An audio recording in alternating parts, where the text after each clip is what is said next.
Hello, everybody. Hello.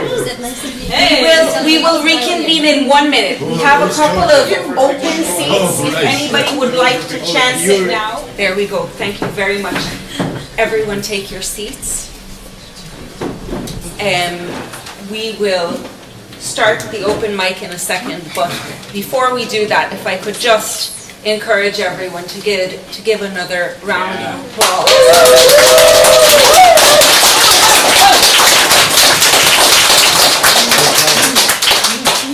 And I don't know about you, but I use the break to buy books. So at the end, make merry and work. Buy the books. Okay, transitioning on to the open mic. The first poet to start us off today is a very new poet, as Lorian said earlier. He's launching his debut collection on Friday, and you should all come to that and support him. But for now, if I could ask Dominic to start the open mic. Thanks a million, Dora. Appreciate that. And this is the book. It's really a collection of memories, right? So nothing fancy in there. But I'll read one poem from it anyway tonight.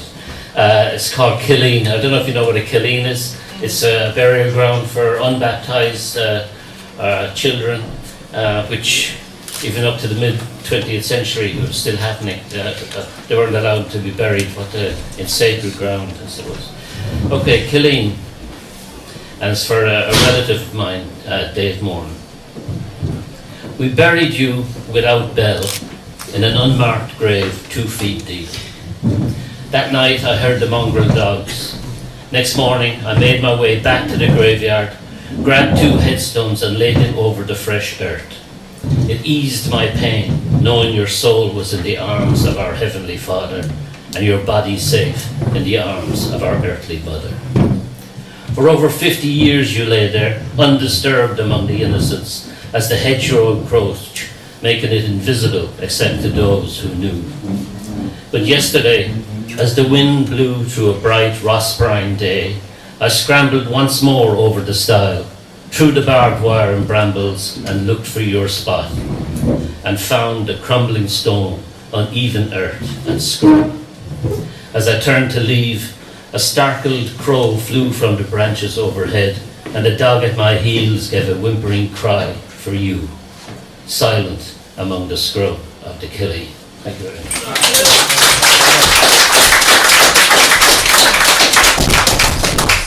Thanks, Sonia.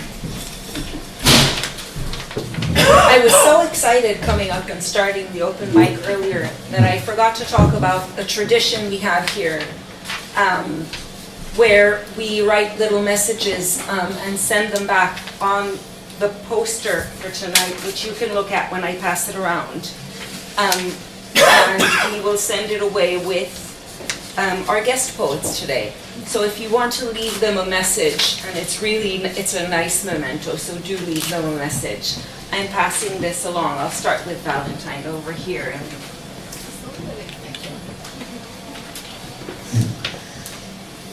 So, the next poet that I'm going to ask over to the mic is Limerick's version of a poet laureate, Limerick's Olav. I believe that is the way to pronounce it, but I may be pronouncing it wrong. So anyway, Kieran Bevel, will you come up and give us a poem too?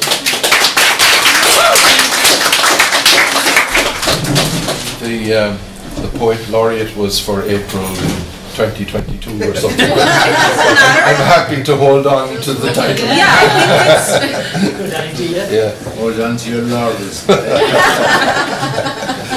First poem I'm going to read two, and I've cleared that with top brass. But the first poem I'm going to read is from my forthcoming book, which will be launched on the 11th of April. That's Friday week at the People's Museum. And it's called Shadowlands, and there's a poem in there called Tender Perennial, and I'm dedicating it to Mary McCormack. Some of you will remember Mary. She came to the launch of my first collection at the number 3 bar, Fool's Gold. She came to Nelly's Cafe to the launch of Right Now, my book Right Now, a guide to becoming a writer. And she loved gardening. We would meet from time to time and have coffee and walk the bridges. And it was actually Marion who told me one morning that she had passed. And she loved gardening, and every time I plant begonias at this time of year, I remember Mary. It's called tender perennial. The bare branches of winter trees that seem sketched in charcoal against the pale spring sky begin to sing in feathered song, and fledgling leaves and hints of green quiver in the dawn, drinking light and thirsty gulps.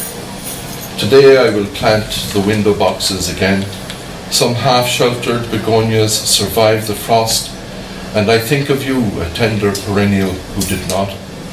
You have flown to perch in far off. You have flown to perch far off in half-remembered things, but I will always think of you when scarlet blossoms on my sills and trees begin to stretch their wings.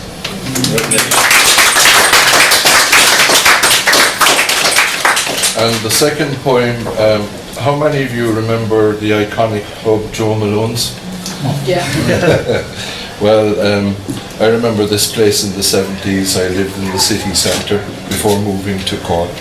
And I remember coming back from Belfast and going into Joe Malone's for the first time when I was just about 18. A true story. And I dedicated to Ger Costello, the musician, because Ger used to play Van the Man tunes down there at that time. I wore my embroidered Afghan coat bought in Belfast, Shaftesbury Square, a rainbow of love beads around my neck, cheesecloth shirt, long hair.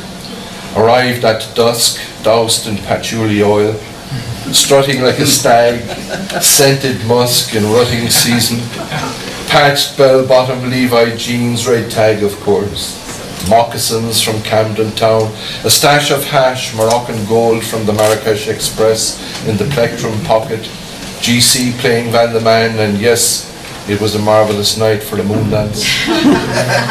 Urban poetry in the October air, Carly Simon singing in my head, "You're so vain," and I thought the ladies stared.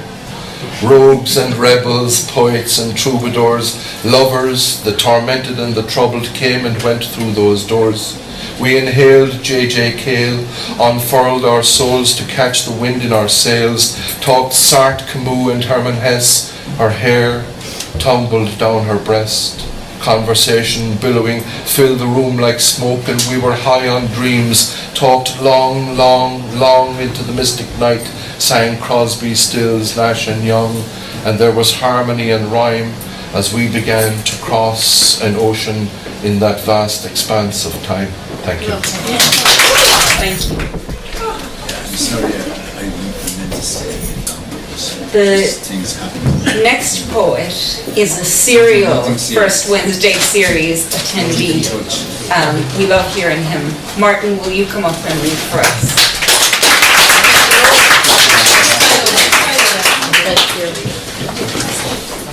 And I get to follow Limerick's poet laureate. A lot of pressure. So I put my own disclaimer on this poem. This poem is purely fictitious and contains no resemblance to any persons living or dead, or to anyone who might like to read the odd poem on a Wednesday evening. This cautionary tale I'll tell, a storm that has been brewing, a wife who needs her sleep tonight, but her bloody husband snoring. The first few years sharing their bed was fine to be quite fair, but as the time slips slowly by, he's morphed into despair. Her beauty sleeps now shattered, his rumbling is a fright, a most unwelcome alarm call in the middle of the night. Now he is just oblivious, his mouth falls open wide, while dreaming of his lovely wife, sleeping by his side. Meanwhile her thoughts aren't quite the same, she's scheming and she's tired. Who would really miss him if he happened to expire? Hold his nose and cover his mouth, the evidence would damn her. So it might just be quicker and more fun to just hit him with a hammer. She settles for a good firm shove. He grumbles and turns over. There's peace again, well, for a while, till he turns again towards her. Now in her face, this heaving lump, better find another bed, because if he keeps us that much longer, he might just wake up dead. Thank you, Martin. We've had a Kieran, now we have a Kieran coming up. So let's give him a warm round.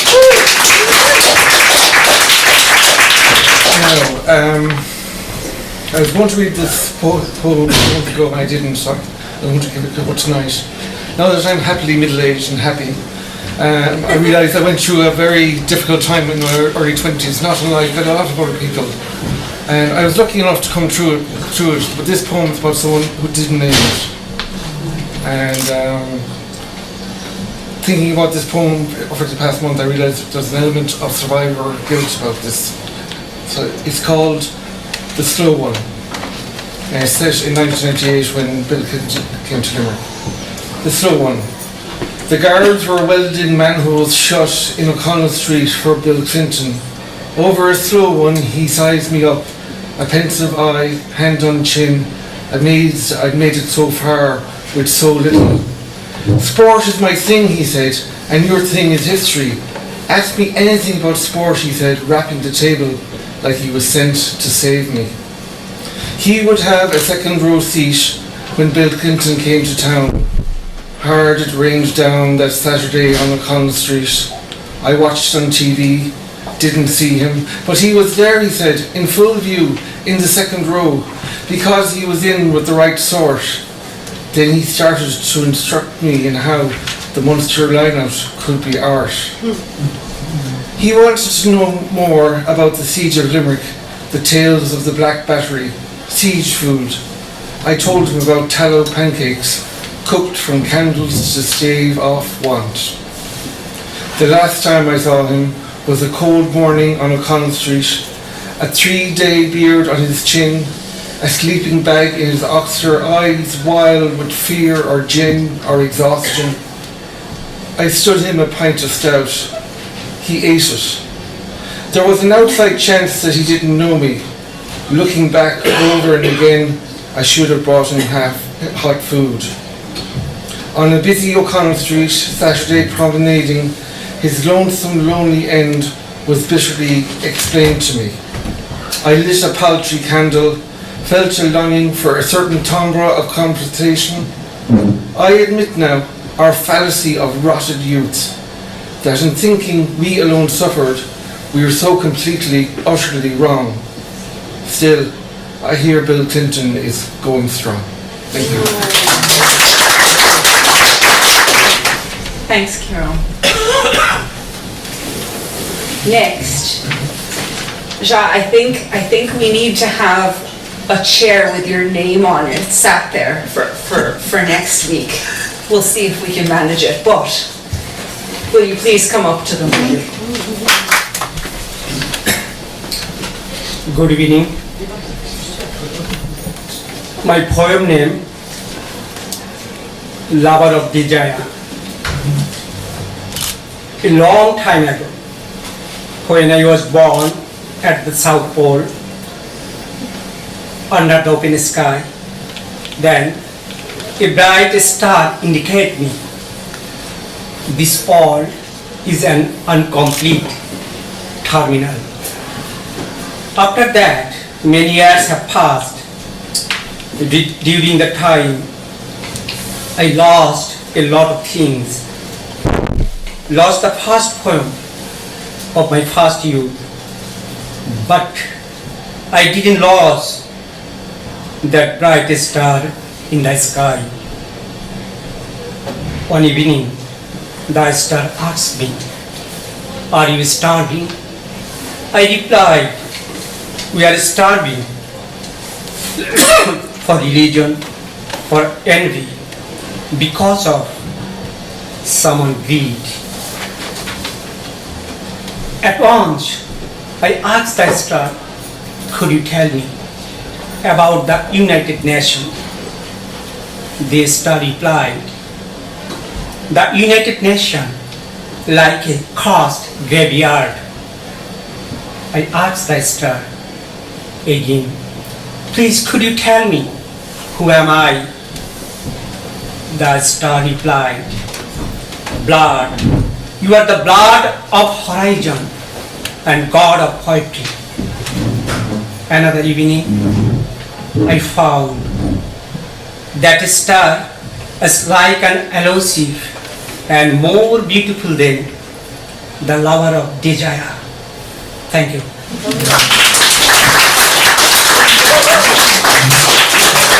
Thank you, Jean. And next to you is someone who is a mainstay of poetry in Limerick.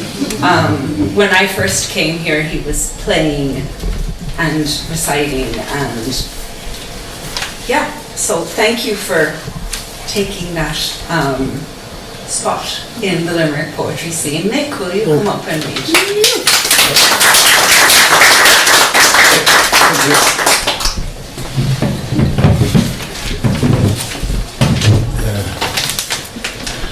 In 1999, a friend of mine, Chris Doris, he is a painter, and he spent 40 days and 40 nights on Cruachan Agley, which is the pagan name for Croagh Patrick, and he painted for 40 in the middle of winter.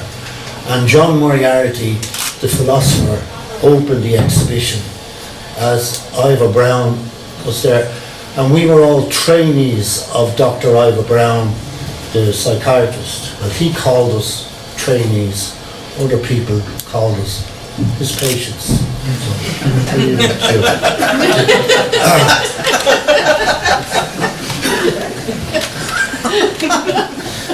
The man on the mountain. His hair was a stony grey as the Connemara rocks, and with a wavering voice that mirrored the Atlantic wind on a fine day, he spoke in deep Kerry whispers of beautiful soul singers who sang out of tune. Without a note in their heads, God bless them, but 'twas real soul, he said, and that was the heart of the grey barren rocks and the reason why you stayed. And of sinners who lived on the mountain, and villagers who viewed the man on the mountain, and of plants in flower pots whose roots circled and circled until they cramped and died. And of the 40 prayers to said, whose praying keeps the earth on its axis, and all right and well with the universe. And of the man on the mountain for 40 nights and days, in the Mayo wind and rain, on Cruachan Agley. He excused himself and moved away from the small crowd and seated himself in a quieter spot. I approached him and shook his hand and felt his weakened essence, which was slowly gusting from his body. I was not surprised when he told me he was ill. Like Hesiod, he is a poet and a gardener. But now his arms are too tired to turn aside, he said. He was beckoned away by someone in the crowd. It was then I noticed his dark ringed tired eyes. Such is the price of the mystic. For the soul is the fragile essence found in the broken and singers who have no notes, and dislikes being earthbound and wishes to escape before its time, leaving us tired and discouraged. But our bodies are beautiful creations that has served us well and loyally for many years. When we grow grey, weary and worn, 'tis not the body that tires, but the soul in its eagerness to move on. Perhaps it's the bad singer with the heart in the song, or the man on the mountain, or the 40 prayers are the reasons why we need to stay. Thank you.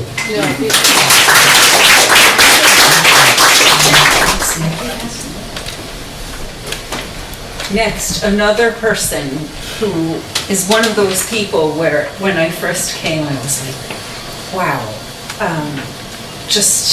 and it's a privilege to have him here with us again today, and he's reading in April is Poetry Month as well. So Tom, will you come and give us a couple of poems? I left my walking stick behind me. Having nothing planned but listening to Dominic when he started tonight, first thing he said was that poetry is very important in all areas. And it is never so true, because I'm living in an area where there are uneducated people there, a bit like myself, and they try their best to get certain words out and certain things. And I often say to them is, my mother brought me up to be honest, and then she decided to move to Ballynanty. And of course they're first to retaliate. What's wrong with Ballynanty? You know, so it's just going back to what Dominic said there. I rarely read because I can barely see them. I prefer to do something from memory.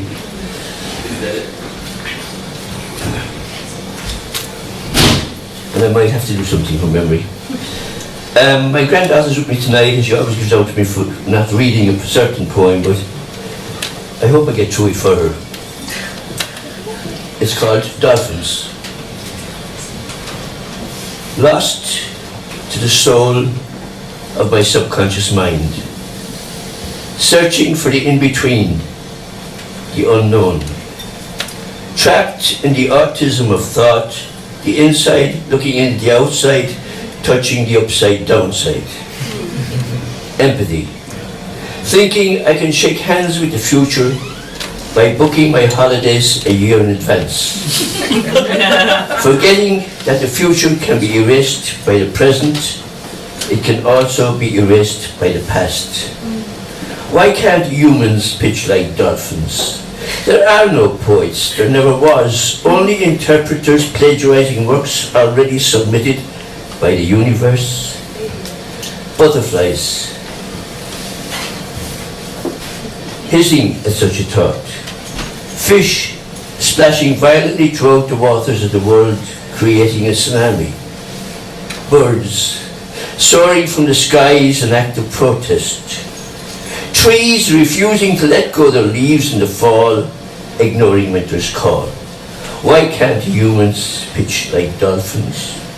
My only refuge is my bunker, my bed, using my pillows as sandbags, listening to bullets whisk past my head, waking to the realization that bullets can draw blood in a dream, leading me to believe that fish and I have one thing in common. We cannot swim in red sand. Why is it so hard for me to find the right balance, the in-between, the unknown? Why do I continue to search for something I already have and have had for a long time? Why do I expect love to be more than a bunch of flowers? And why can't humans pitch like dolphins? Thank you.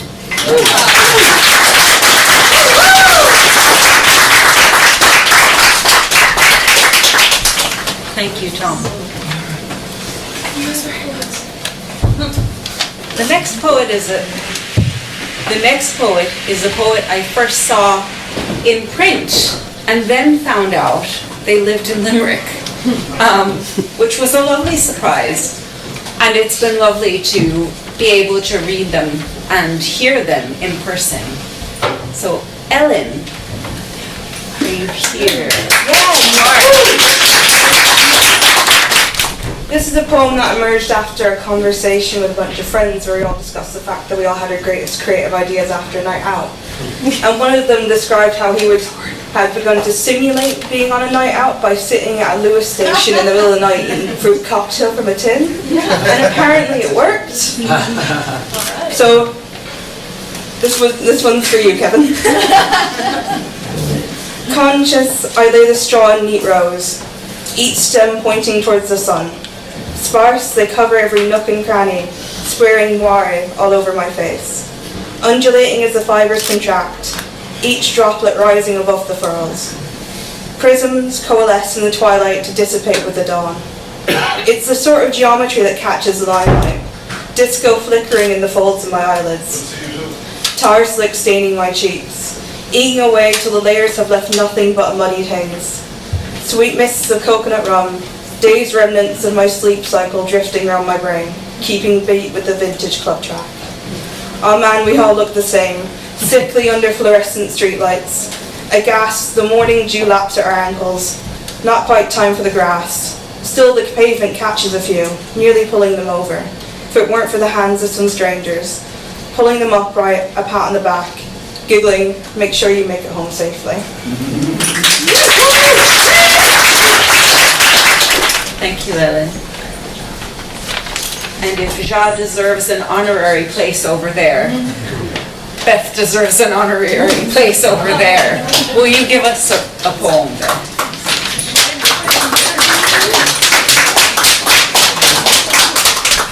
Thank you, Dora. This poem was written 10 years ago after a massacre. After a massacre in Paris at a satirical publishing house. I am Charlie. Je suis Charlie.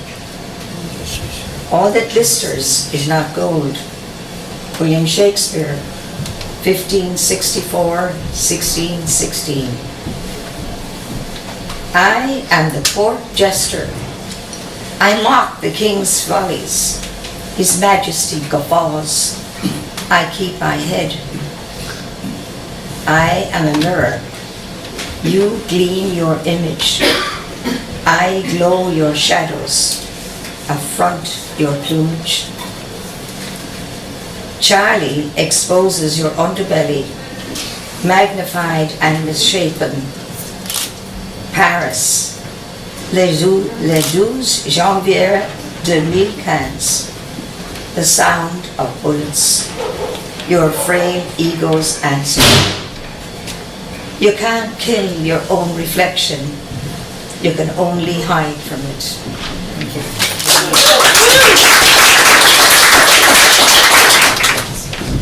I think it was last week where the Irish Centre for Poetry Studies reposted a poem by this poet. And it's a fantastic poem, so do have a look for it on Facebook later. Marie, will you come and give us a poem?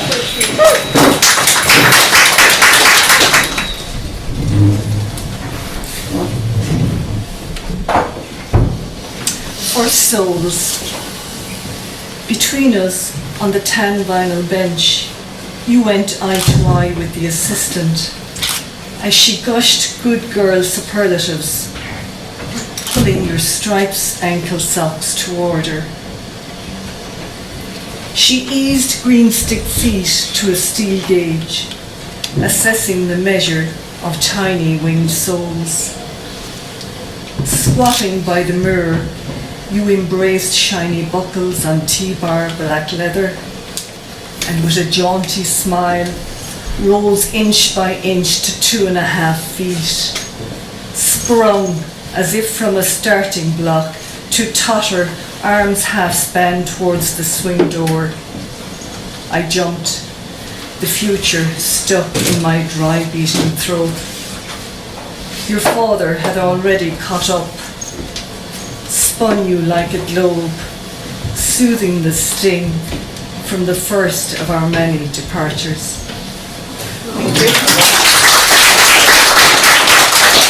Thank you, Marie. And she does limbo as well on her way back. The next poet, it has a book upcoming, which I can't wait for everybody to read. And thank you for all your help with the series, as well as Susie. Will you come up and read a poem for us?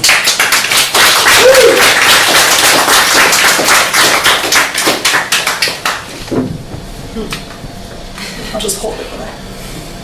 Hi, everyone. This is sort of a spoken word piece. I'm not sure. I'm going to try and do it off book. It's called The Plan. Today, the plan is to feel good for a day. I'll teach you how to play. We're going places, and forward's where I say it is. Call these digressions if you want to, but progression's what I say it is. You say I'm directionless, You're expecting this and that from me, but I'm slacking. Why the fuck did you get back with me? We're only a we because you chose me, warts and all. I'm only being what I want to be.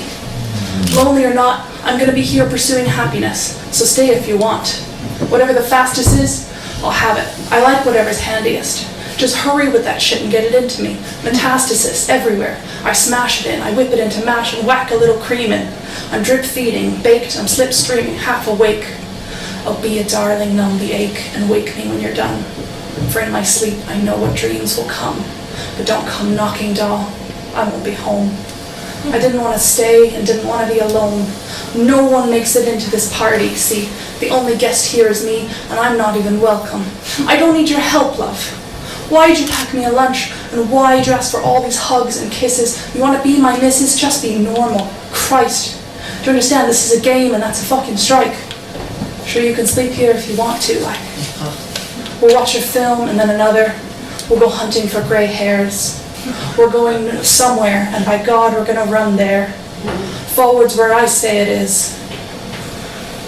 We're going to the promised land. I know where all the honey is.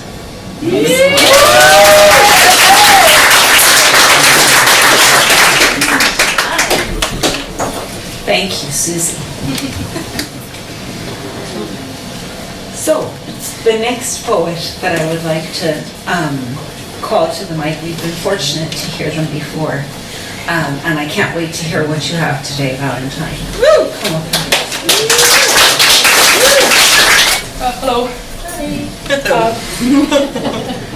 The first poem I'm going to read is one that I had published in the Poetry Ireland Review last year, and it's called Science Class 2019, because I was very interested in science when I was in first year, which was in 2019. And I used to think that I would be an astrophysicist when I was older, until I realised that I could barely pass ordinary level maths. Science Class 2019. I can tell you honestly, the trees aren't real, the birds don't sing, and the sun can't rise. It's all just kamikaze neurons in your skull, flaring briefly, burning themselves out.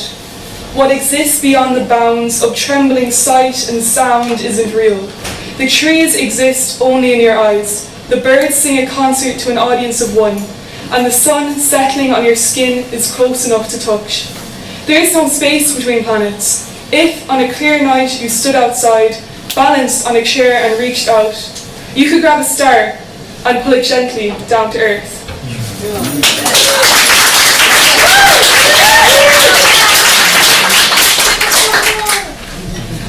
The next poem is called The Visitor, and it's about bog bodies. A bog body lounged on the couch when I was a kid and shook my hand. He looked funny, but I didn't tell him. His nose was skinless, and his shrunken walnut head was twisted on his neck. His bones poked through like branches, or like bones. He carried the bog with him. The sphagnum moss moistened his desiccated diaphragm, poked green and gross through his nose. The great sloshing depths of water and of peat seemed cupped by the reed-woven lattice of his ribs, exposed and gaping. His flesh seemed horribly inconsequential, although I didn't tell him that. Chaff and dried grass stuffed under a shiny tight shirt of purple-brown skin. His eyes were bloated jellyfish, and they oozed about the room as he asked me my age. When I told him 8, he started laughing and wouldn't stop.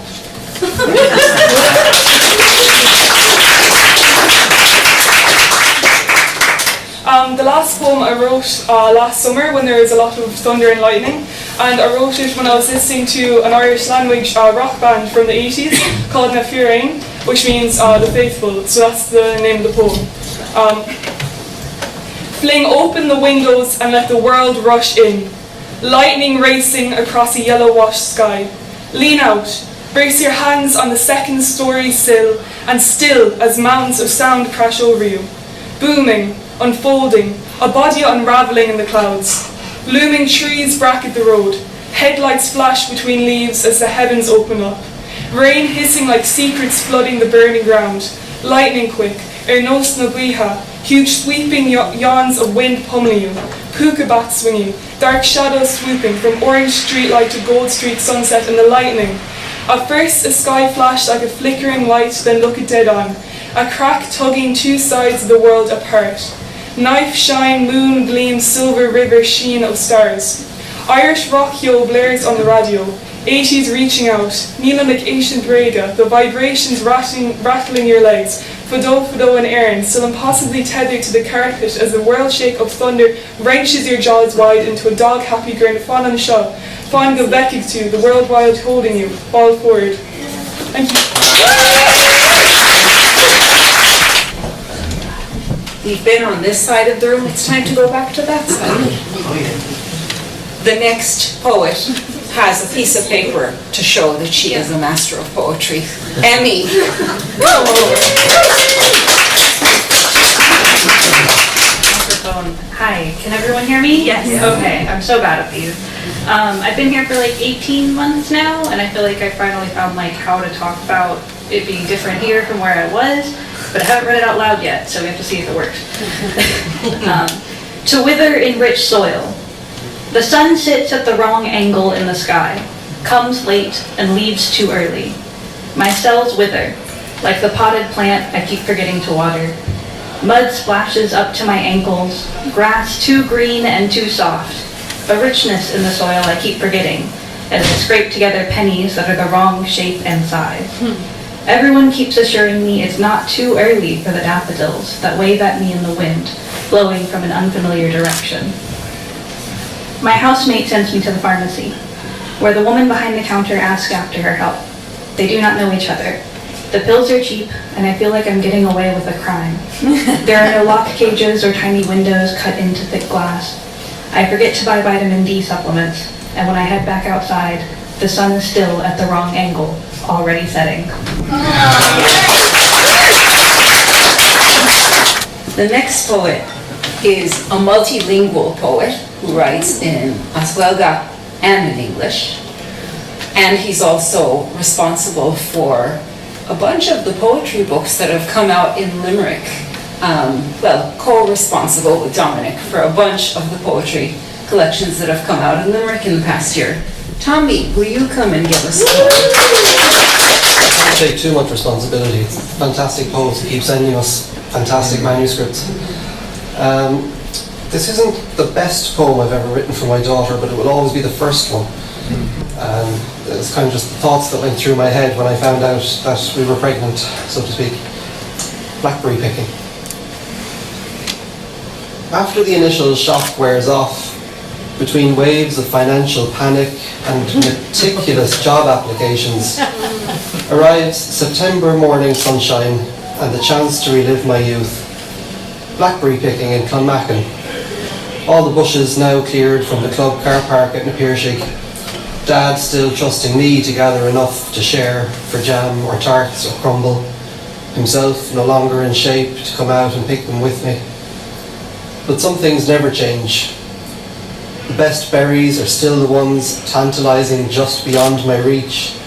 The cobwebs are still a nuisance, and every now and then I have to stop to tease a thorn from my finger or my thumb. Before next summer we'll have welcomed the first of a new generation, and I will be busy changing nappies, taking my turns with the bottle feeds, entertaining sentimental notions of an autumn day when I might bring my son or daughter berry picking.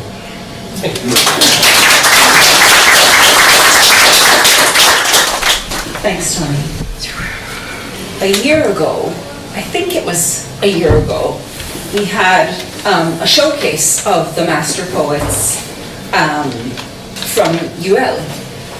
And so, actually next month, we're coming full circle and doing one again. But Maeve, in the meantime, who was in that showcase, we're delighted to have you with us. Will you come and do this? Hello, it's nice to be back here.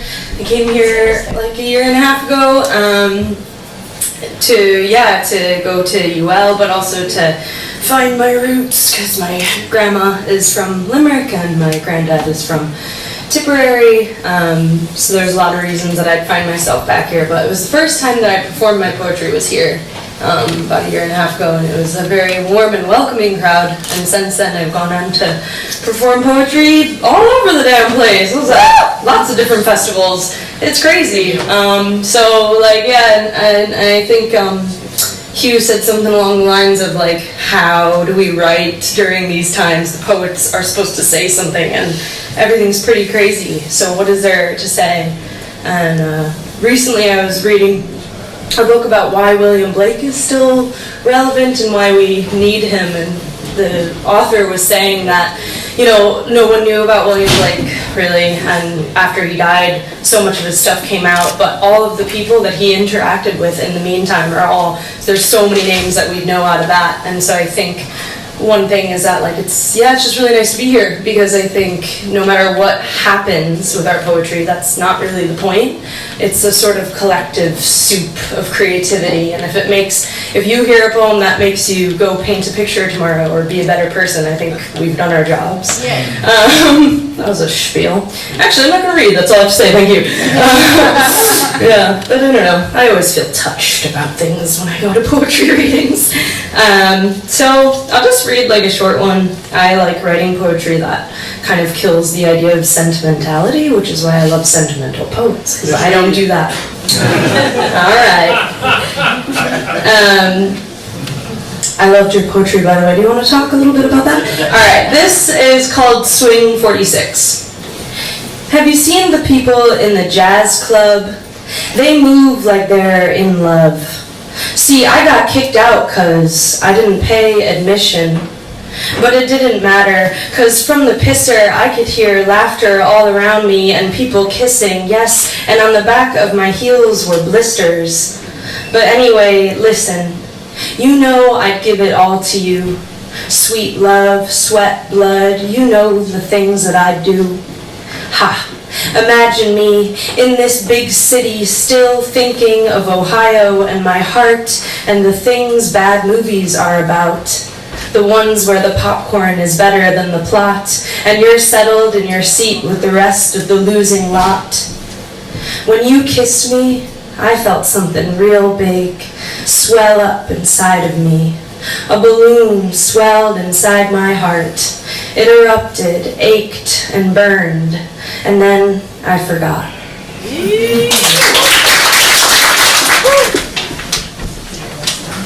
The next poet has a fabulous collection of hats. and he very generously lent me one when I was shaking in my boots hosting about a year and a half ago. And he's here with another fabulous hat. Stephen, will you come up? Hey everyone, how are you? I haven't actually read in a long time, and I've got a few little bits and pieces with me. If you don't mind, I've got about 3, but one of them's like really small, and the second one's kind of smallish. Third one maybe not smallish. Is it the Odyssey or? We'll be fine. The first one actually was written by a friend of mine who actually doesn't write. And I wrote one today and he wrote one himself. So this is actually going to be quite interesting. I'm not quite sure I'm going to read this right because it's not mine, but I'm going to give it a go anyway. It's got an interesting title. Chernobyl. Walking through a lazy fog, there I see a blurry dog. I'm still on the road, crossing it. I see a tiny toad. She leads me to a river, and I still continue to shiver. Suddenly a great catfish, I start to feel peckish. In the air, I hear a growl. Momentarily, a wolf shows with a growl. I look at him thinking, the wolf was barely blinking. In my head, is this the end? But I realised I made it through the weekend. And that is Matthew, who's just round the corner there. First poem. Fair play to him. And then I have one that I read today for the first time in a long time, so it's quite raw. Don't judge me. It's called Letting Go. I stand before you, what was once solid ground. The battle of attrition, disarming me, breaking me down. Trust, belief, and safety no longer a thing. At my lowest point, there was no regard, no understanding, nothing. Years of foundation turned to dust. Great heat and pressure brought to the fore. Bombardment after bombardment, trying and testing and making me fall. After all, did I not show you who I am? Was there no signs I had already fallen, that I already lost the war? The battlefield is laid bare.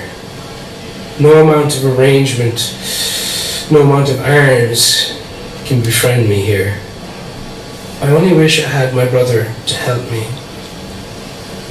To help me understand why he let go of something so special. Letting go of a friend.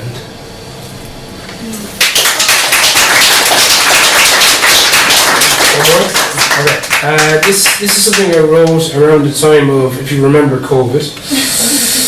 Yes, indeed. So this is actually called COVID Limerick. And what I done was, if you remember a particular song, Green Fields of France. You might know the song, Green Fields of France? Yes. So what I did was, I made my own version, but based on the COVID that happened in Limerick. COVID Limerick. It wasn't long before the virus had came, where everyone would have to stay inside and keep sane. A change to our lives, a different mind frame. Each time we came together and made this change. I remember back in 1916, there was loads of gas, barbed wire and an Irish dream, torn and battered and closed behind the glass frame. Now we're free, but we must fight again. This is COVID-19, a new threat, a new oppressive type of stream. We must stay strong and begin to sing of this who died back when there was COVID-19.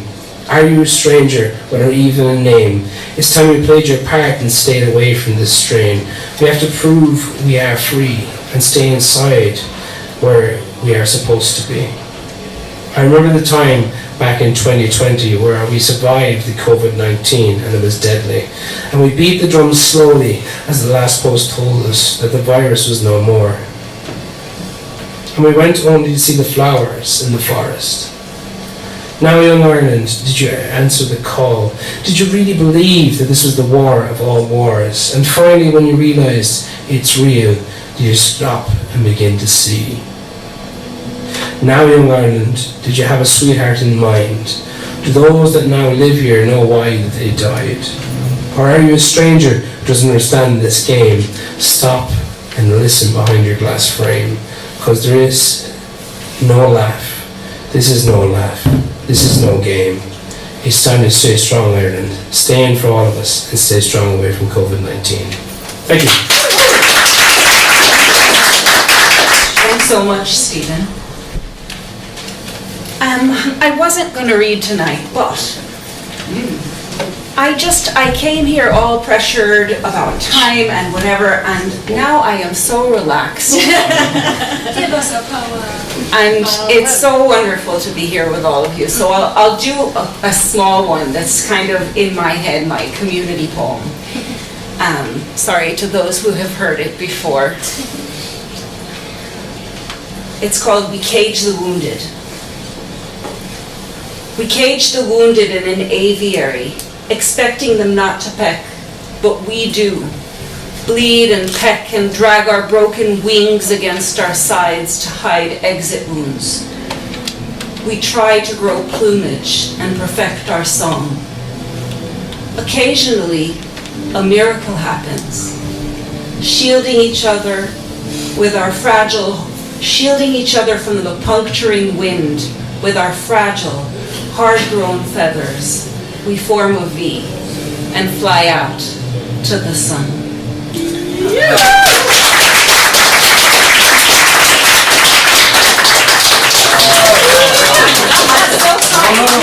I'm so glad glad you shared those out. It was beautiful. Thank you. Just like I'm not used to performing, so it's a little bit nervous at the moment. So I didn't want the opportunity to go miss without performing. That was Definitely. Go ahead. Thank you so much. Good. No, don't be Totally sorry. my No, bad. not at all. Not at all. And Thank we're you so glad you're performing tonight. Thank you so Up much. to you. So, my name is Cathal. I've been writing poems for about 20 years now, but I've only started performing very recently. And I suppose it was like just fear, you know, of fear of performing that was keeping me back, like, you know. So I know I'm in the right place tonight, and thanks for everyone who has been sharing so far. I got so much inspiration as well. And Tom, you know, you said you were going to read a poem, but the eyes weren't working too well. I'm glad that they weren't, because the one that you came from memory was amazing, and I'm sure your niece is very proud of you as well, bro. Like, so good stuff. And thanks to everyone. This is I'm a spoken word poet rapper, and this is called My Head and Heart Are Connected. So I'm going to move this because I'm probably going to be loud as well. So.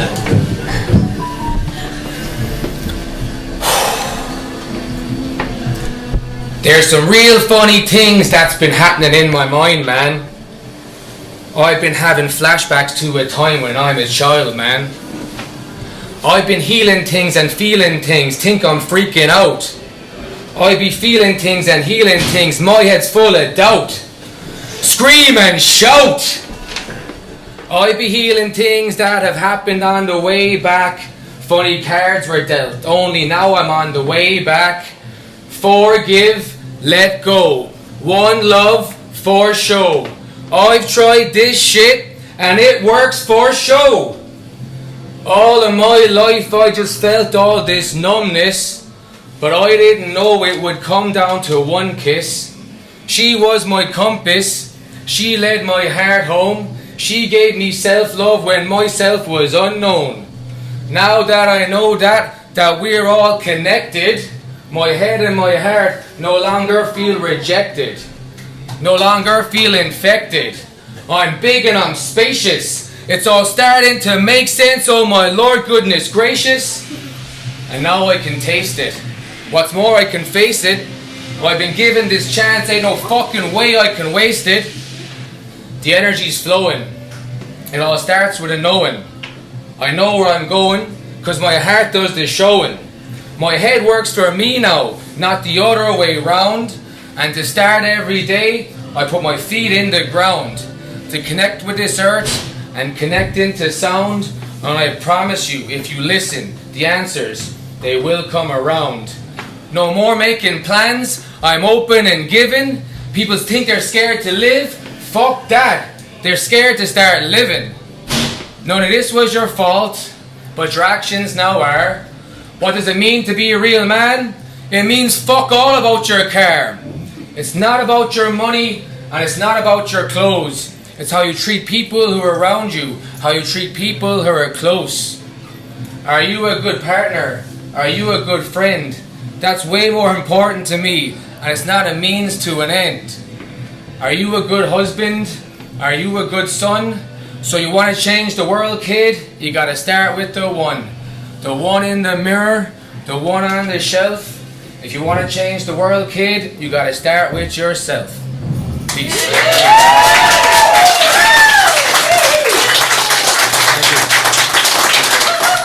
Cathal, I hope you come back. That was lovely. Thank you so much. Thank you so much. Thanks. And I have a lovely surprise. So because we're such a lovely community, there's a poet who was hesitant about performing, and they're willing to perform now. So, warm round of applause. Last one, I promise. Please come up. Yay!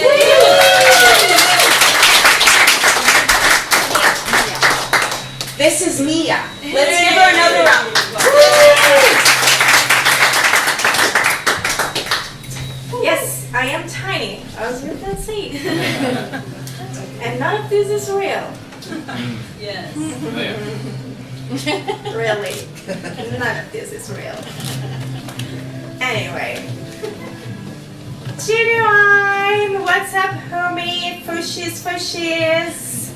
And you will only get it if you're a Britney Spears fan. Now, I'm gonna drop the jokes. I'm not a poet.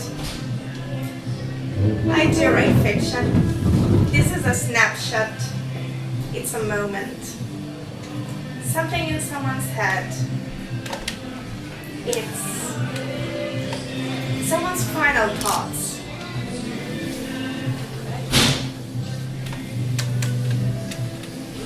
And I bet you thought this shit would be romantic. Drove off a cliff with me in the passenger seat. I knew you would do that to me. I always knew you would do that to me. In the blackest waters, I could still see it clear. As the car sank down below. Don't you want to die with me? Your eyes on me. They said that. They didn't say that. They yelled it. As I fought my way out of the car, while you kept on pulling me back, saw you from the corner of my eye as you fell down below, way down below, where you belong. And so did I. That's it, really.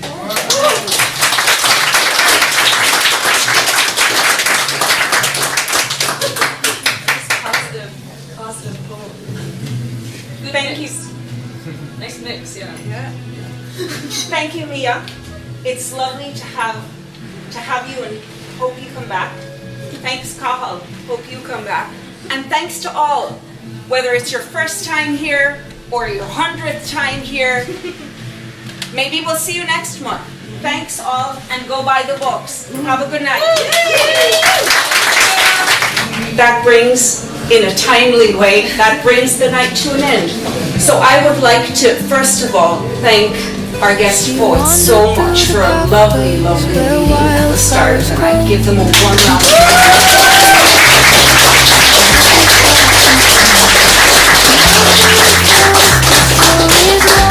And if you are so moved, and I hope you are, buy their books on the way out.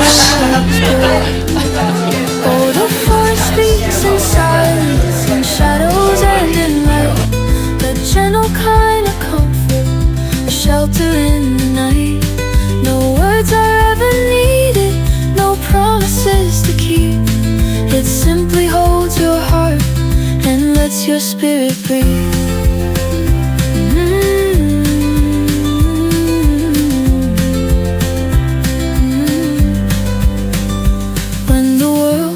Too heavy and hope begins to fade. She knows the trees are waiting in their timeless glade. Their arms reach out to hold her, roots beneath her feet. A quiet sanctuary where her soul finds its beat. Oh, the forest speaks in silence, in shadows and in light. A gentle kind of comfort, a shelter in the night. No words are ever needed, no promises to keep. It simply holds your heart and lets your spirit breathe.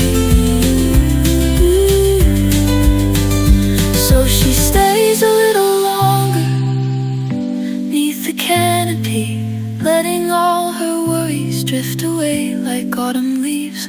For the forest speaks in silence, no answers, no decree, just a boundless peace within, where she's finally free.